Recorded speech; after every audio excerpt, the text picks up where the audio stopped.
I'm Marion McGarry, and I'm delighted that the National Museum of Ireland, together with Dublin City Council, have invited me to do this seasonal talk on some old Irish customs of St. Brigid's Day. Rather than purely focus on St. Brigid herself for this talk, I will be looking at the folk rituals of her feast day, which also marks Imbolc. It is worth noting that the customs of St. Brigid's Day discussed here were those practiced mainly in rural Ireland from the mid-19th to the mid-20th century, and some are still followed. And with all Irish customs and rituals, there are some regional variations, so what was done in one region or locality may not necessarily have been done in another. And I'll be using mainly images of my own and those from the National Museum of Ireland. So let's begin. Long ago in Ireland, the following so-called quarter day festivals marked the beginning of the seasons on the 1st of February, the 1st of May, the 1st of August and the 1st of November in what broadly became known as the Celtic calendar. These quarter days are separated by regular intervals of 3 months and all are close to the 2 solstices and 2 equinoxes. They divided the year into quarters and were the primary subdivision of the year, unlike the 12-month calendars we use now. In the Irish language, many of the months take their names from the seasons or season days. For example, May is Mi Baltana, August is Mi Lunasa, November is Mi Samhain, and February is sometimes Mi na Féile Bríde. All 4 festivals follow an overall pattern. Each is a calendar landmark marking the first day of a season. Each is related to weather. The celebrations of each begin the day before on the eve. In Celtic belief, the new day begins at sunset on the day before. And each festival marks the beginning or end of a phase of agricultural work. So the start of the sowing season, milking or grazing season, the harvest or the end of the work for the year. There were common motifs of the Christian saint, the involvement of friendly dead ancestors, and a feast of food in each festival.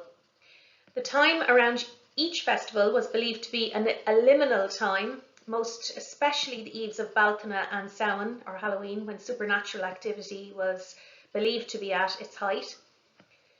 Hence there were, as Eston Evans referred to as appropriate magic rites and rituals associated with each festival that ensured the luck and the health of the farm and all its occupants for the season ahead. Some included divination or foretelling of future events. Some quarter day festivals also marked the time when ancient fairs took place, marking a time for gathering together. And recently, in more modern times, these fairs became associated with the paying of rents or the hiring of farm labourers. Above all, the quarter days were the primary markers in the agricultural calendar. They helped farmers make sense of the year's cycle, serving to remind them of what natural events should be occurring at that time and what work they should have completed or be doing next on the land. The same things occurred again from one year to the next. Warm or cold weather affecting the sowing and reaping of crops. The seasons also related to the fertility of the land and animals. Longer or shorter evenings facilitated or inhibited work, and so on. The annual cycle of the agricultural year was observed and respected. Many customs and rituals associated with the calendar, therefore, are associated with the farming year. And as farming began in Ireland around 6,000 years ago, you can imagine how far back some of these customs might go, or even speculate as to what older beliefs and rituals they may have emerged from. And after the arrival of Christianity to Ireland, essentially these ancient festivals of the old religions began to run parallel to Christian ones. The idea of a dual tradition of Christian and so-called pagan beliefs running parallel in Irish society is a common thread in rural life, rituals and superstitions, and is proof of the deep-rooted attachment to older prehistoric religions. It has been noted how, especially throughout the 19th century, the Catholic Church frowned on certain Irish customs, but the initial Christian approach was one of absorption and appropriation. From about the 5th century, there was a subtle method to the conversion of the Irish to Christianity, and early missionaries may have incorporated older traditions and especially religious sites into the new religion. Similarly, religious sites were co-opted and dedicated to saints, and this meant that many traditions associated with ancient times, practices and beliefs continued up until recently, and many persist to this day. Some festivals were co-opted by Christians and given to a saint alongside a conventional calendar date. For example, the festival of Imbolc became St. Brigid's Day. And St. Brigid's Day is just one of the notable calendar events in spring in Ireland. And from the 1st of February to the 1st of May, feast days include Candlemas, Shrove Tuesday, St. Patrick's Day, Palm Sunday and Easter.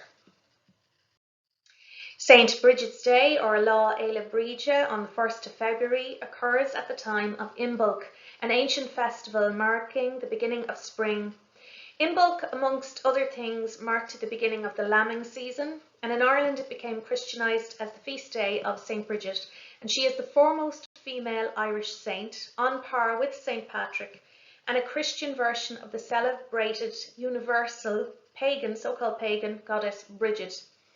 The early Christian real St. Brigid of Kildare was said to have converted an old pagan king of Ireland to Christianity on his deathbed by taking rushes from the floor and making a simple cross to explain the concept of Christianity. Another legend features her negotiating with kings. A strong, respected and persuasive woman with the power to influence kings, the rural people looked to her to intercede on their behalf with God. In Ireland, there seemed to be a greater emphasis on Catholic female saints because in pre-Christian Ireland and those popular religions, female goddesses tended to be of equal significance with male gods. And there remains in Ireland a firm devotional following for St. Brigid alongside Mary, the Blessed Virgin. And until the mid-20th century, Mary and Brigid were the most popular names for Catholic girls. But who exactly was worshipped? Was it the Christian saint or the pre-Christian goddess? And this is interchangeable according to the customs people celebrated on St. Brigid's Day. It is thus a dual festival with a strong focus on a female deity associated with fertility, health and good fortune. With all major Irish Celtic Christian festivals, the big celebration happened on the eve of the feast day. The celebration started at sundown. So St. Brigid's Eve was no exception and was eagerly anticipated as a time to celebrate, just long enough after Christmas for a mini feast to look forward to. This time makes it perfect for the additional bank holiday proposed by the government, and it is also most worthwhile in celebrating a female deity and saint. The figure of St. Brigid has strong agricultural connotations, and she was, amongst other things, the patron saint of cattle and dairy work. She was, by tradition, a cowherd and was said to be accompanied on her travels across Ireland by a single white cow. Young lambs were said to have been nourished by the milk, the so-called milk of her flower, the dandelion, and to show that she was welcome or to encourage her to bless the house, food, bread or cake was ceremoniously left out for her on the windowsill of the house on the eve of her feast. This could also be left for homeless people to partake of, or the travelling Breedo party, which we'll discuss later. It was brought in the next morning then, if not eaten, to be eaten by the household. Food was also left out for her cow, and a bundle of straw or rushes was left for the saint to kneel upon as she bestowed her blessings. Like all eves of major Irish festivals, the time between sunset on the eve and dawn on the feast day is seen as a liminal time, sometimes with magical connotations. On the eve of her feast day, St. Brigid was said to pass over all of Ireland to bestow her blessings to the land and people. As she does, this has commonalities with the belief that the Blessed Virgin passes over the country on Christmas Eve. To appease St. Brigid on her journey, offerings were left out for her, such as bread and butter, but also items were left out for her to bless as she passed over. So dishes of water and dishes of salt were sometimes left out as offerings, and afterwards these were thought to have curative or holy properties. A lovely tradition from County Antrim was that a place was set for her at the table inside the house, and after she was thought to have passed over, a poor person from the locality was invited in her place to enjoy her meal. Befitting the arrival of an important guest, the house was given a clean and tidy before St. Brigid's Eve, and a festive supper would take place. Fresh rushes were spread on the floor, and this is traditionally a sign of welcome, and these rushes were always to be pulled, not cut, and from those rushes, or sometimes straw, St. Brigid's crosses were woven. Crosses were placed under the food that was to be eaten on St. Brigid's Eve and day, and a bed of rushes was made for the saint that night, and the door was left unlatched if the saint wished to enter the house. Some people left a piece of cloth outside for the night of St. Brigid's Eve. The belief was that it would be touched by the saint on her travels and bestowed with curative power. And this became known as the Brat Bride, or St. Brigid's cloak, or St. Brigid's cloth, and having been collected on her feast day, was worn by people within their clothing as an amulet or applied to the sick to promote healing. It was used as a cure for, amongst other things, headache, toothache and earache, and even sometimes for labour pains, and was also given to people undertaking dangerous journeys. One of the legends associated with her that features cloth is that of her magical cloak. And the tale goes that she chose a site for her convent that belonged to the King of Leinster, and she met him to discuss. The king said he would only give her the amount of land for her convent that her cloak would cover, so she agreed. But when she laid her cloak on the ground, it miraculously grew and spread for miles. Thus she was allowed the land for her religious community. And that's one of the many legends associated with St. Brigid the Saint. On the eve of two of Ireland's major ancient festivals, Halloween and St. Brigid's Eve, the Eve of Imbolc, there was the custom of placing crosses in the home. Now, the Halloween custom involves wooden crosses, and this has largely been forgotten, but the St. Brigid's cross tradition remains with us. And it is a simple cross made from rushes or straw. The cross was said to offer St. Brigid's protection for the household, farm and land, and was even believed to protect the household from fire and lightning. Traditionally, crosses were common in rural areas outside Leinster, where the tradition was actually at its weakest. There was a type of folk religion custom with the making of St. Brigid's crosses. Usually they were to be made on St. Brigid's Eve, with the old one from the previous year to be burned beforehand. The new cross was blessed with holy water before being placed up high in the house. And some crosses were left up permanently.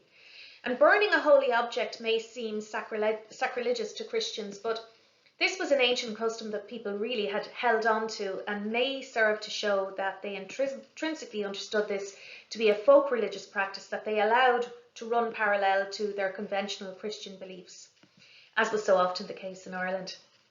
And the practice of burning the old cross showed the seasonality of the ritual, marking the death of the old year and the beginning and the renewal of the next. In the past, the making of crosses was accompanied by other rituals. In some parts of Connacht and Ulster, a female member of the family, who may have been called Brigid herself, representing St. Brigid and carrying a bundle of rushes, left the house and returned and knocked 3 times on the door, while calling, "Let St. Brigid enter the house." Those inside would respond, "You are welcome, St. Brigid," and on entering, she would sit at the table laid out with food and lead the occupants in saying a prayer before eating. After the meal, the rushes she had brought in would be made into crosses, and laying, as I said earlier, laying fresh green rushes on the floor was an old symbol in Ireland to welcome important guests and indicate the dwelling had been prepared and was clean for them. Any materials left over were made into other objects, for example, rush candles, or made into a pad for St. Brigid to kneel on.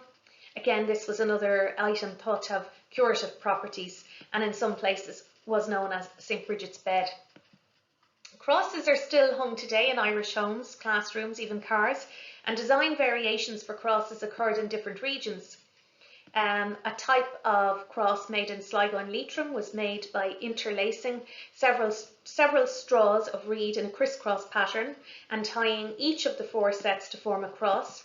And there are other regional variations, and I offer some here from 1 or 2 here from the collection of the National Museum of Ireland. Plain timber crosses were made in some areas, while in others people just marked a sign of the cross on the wall. The design of the St. Brigid's cross may have been very ancient, but the exact symbolism has been lost in time. And according again to Eston Evans, the oldest is the 3-legged cross as shown here, which predates Christianity, he says, because it is not a so-called proper cross.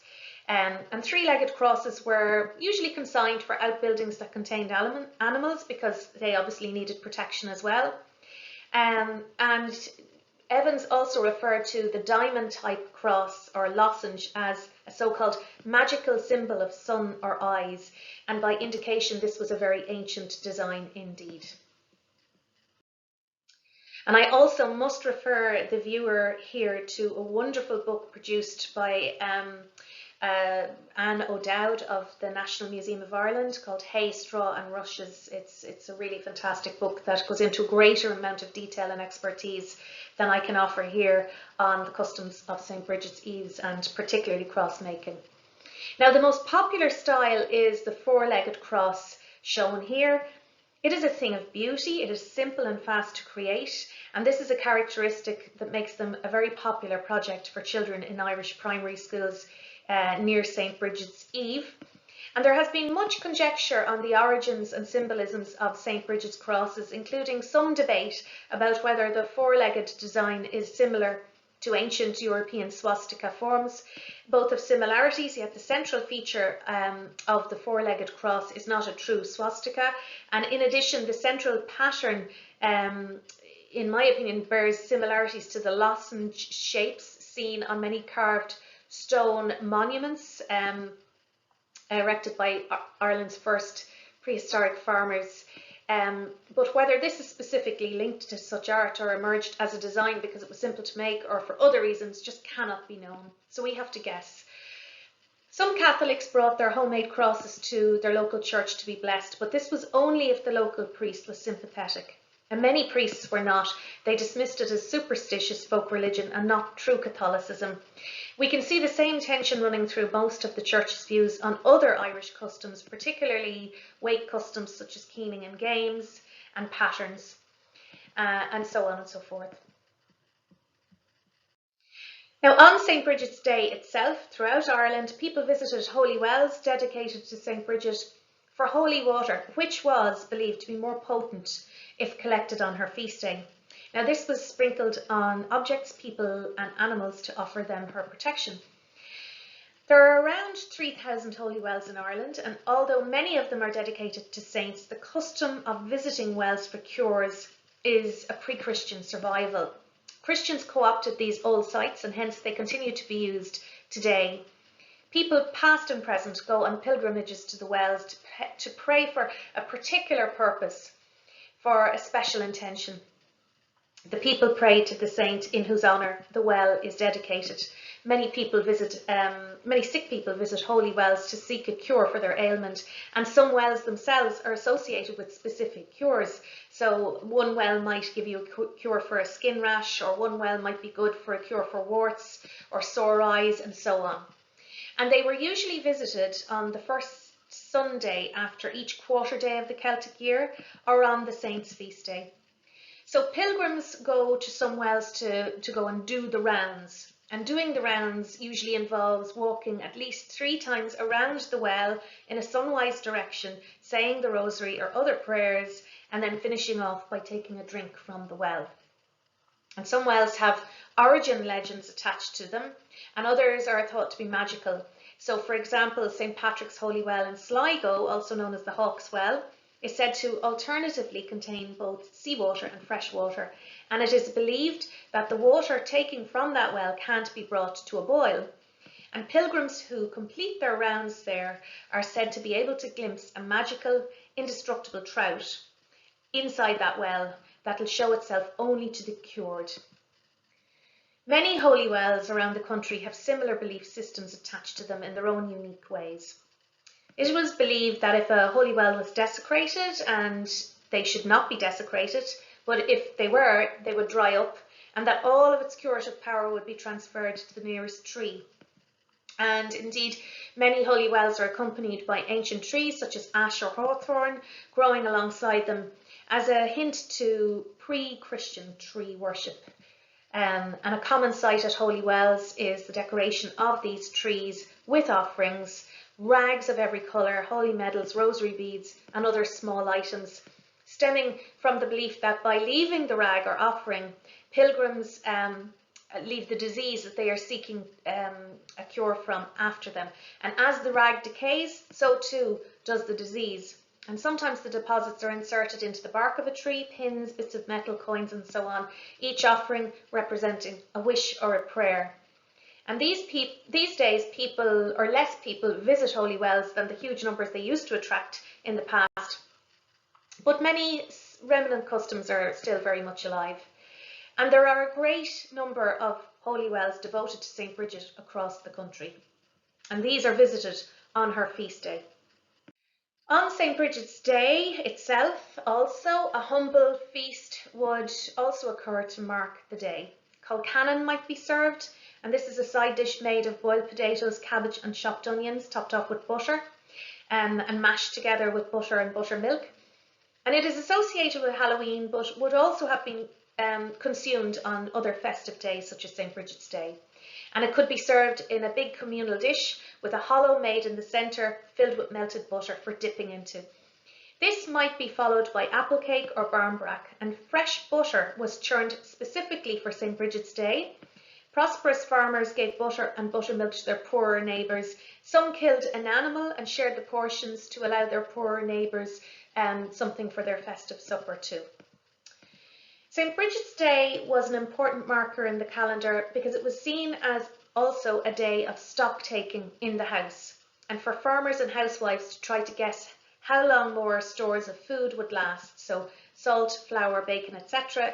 in the house, or fodder and hay in the farmyard. It was a day off work, and the turning of wheels was to be avoided, including bicycles, sewing and spinning machines. And to symbolically show the beginning of the tillage season, a farmer might go out to his land and break the soil with a spade in a symbolic gesture. And another belief was that the first lamb of the season, if it was born black, then there would be mourning within the family in a year. And in some parts of Ireland, mainly the south and west, groups of so-called Biddy boys went from house to house with a straw effigy of the saint. This straw effigy was dressed usually in white, and they would be themselves dressed in straw costumes. And they might carry a Crios brida, I'll explain what that is now in a moment, and they would collect food or money for a party they could hold in the saint's honour. So they would go out playing music, and this noisy pageant would feature strange costumes, and it was considered very mean and actually quite unlucky to refuse them a donation. A doll known as the Brídóg, or Miss Biddy, an effigy of the saint herself, was made from a bundle of straw or a sheaf of straw and clothed in white. And sometimes a girl dressed as the saint in white would accompany the Biddy boys, and she would bring crosses with her and offering her blessings to houses. This was the Biddy boy procession, quite similar to mummers and mumming and wren boys, but in a different context. And emigration saw the custom being exported to other countries, where the practice was met with either bemusement or used as further evidence that the Irish were completely barbarous and uncivilised.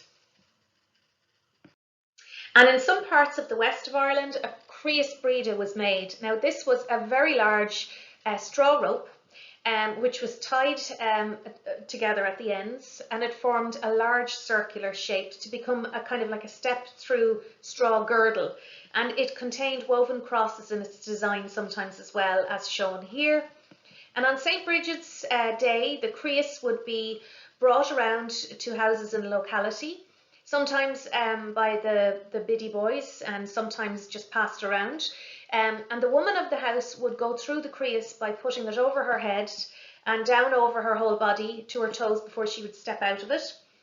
And she would repeat that ritual 3 times, and this was believed to ensure her luck and health for the coming year. So it was important to step through the Crios. And men had to go through the Crios in the opposite way. So they would step onto it and pull it up over their heads. There was a protective element to the ritual which represented luck and fertility and well-being and all of that. And it's one of those customs, unfortunately, that seems to have got a little bit lost in some areas. And all major Irish festivals, as described here, included divination of some sort. So people hoped to see into the future, and they tried to predict who they would marry or what the weather would be like or who would die next in the family. So St. Brigid's Day, like most festivals, was one during which people looked to signs for weather, what the weather was going to be like, for example. In Ireland, the worst weather tended to occur between November and February. So St. Brigid's Day signalled the start of better weather and definitely longer days, a grand stretch in the evening. And to rural farmers, it meant new life on the farm and a return to the growing season. Fishermen expected a reduction of storms and rough seas. However, good weather on the 1st of February good weather on the 1st of February itself was an omen of bad weather to come. And to see a hedgehog on the day was also a harbinger of good weather. And a rainy month of February indicated a good summer. It was also believed that the spring tide closest to the 1st of February, or this was known as St. Brigid's Tide, was believed to be the biggest spring tide of the year. And in some coastal homes, especially fishermen's homes around Galway, a live shellfish might be placed at the 4 corners of the house to ensure a good sea harvest for the year to come. So now there was an increase in daylight hours, as shown in the following saying: on St. Brigid's Day, you can put away the candlestick and half the candle. Finally, people could look forward to brighter things after a winter of cold and dark. The reason why marriage divination customs were practiced so keenly at such times was because match and marriage were very important to society at that time. The church frowned on any kind of divination, but this did not stop people indulging, of course. And we see marriage divination occur at Halloween, usually involving Halloween foodstuffs such as barmbrack. But St. Brigid's Day divination rituals were slightly different and involved rushes. So any excess rush and straw from the cross-making rituals, this was woven into little ladders that would represent men and spinning wheels that would represent women. And these were placed under the pillows of single people so that they might dream of the identity of their future spouses on St. Brigid's night. And that concludes my talk on some Irish customs of St. Brigid's Day, and I'd like to thank again the National Museum of Ireland for inviting me, and Dublin City Council also for inviting me to do this talk. And with the government proposing St. Brigid's Day as a new bank holiday in the Republic of Ireland from 2023 onwards, there will be no doubt a renewed interest and emphasis on this old festival. And perhaps you, the viewer, will now reflect on whether you might like to revive any of the traditions you've seen here to enact yourself in the future. And happy St. Brigid's Day to you all. Thank you.